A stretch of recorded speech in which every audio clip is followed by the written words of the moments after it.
easily recognize them through its unique white spots and lines. They have also been mounted ranges from 1 meter to 1.5. So the local government of Lila habitats, so we are just their merely guests. So please, treat them well as you treat your guests at home.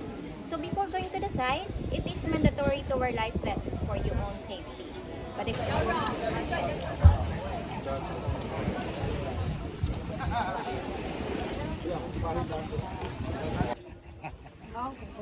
kuan din ni. Kanang documented. Kinahanglan sa dingan na.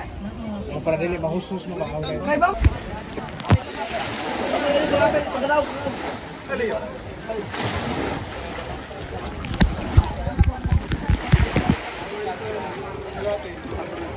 Lima na po.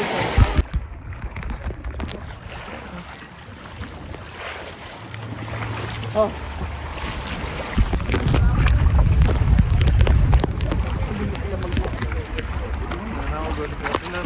Alam, abi ko buyo.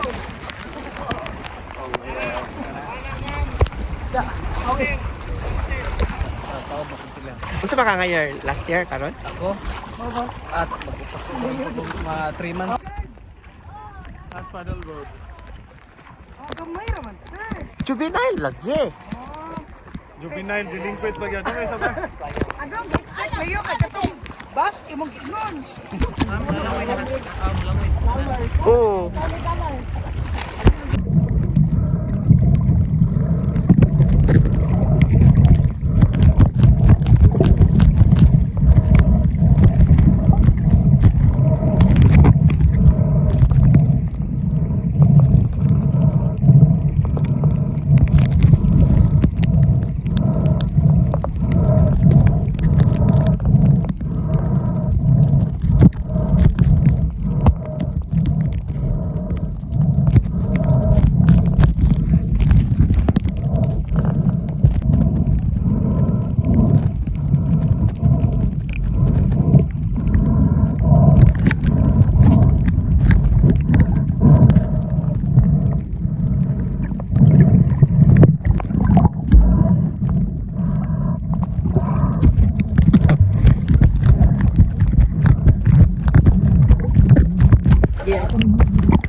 Yung mga whale shark namin dito, pinalagaan namin, nilagyan namin na yung mga buya para hindi sila madisturbo dito.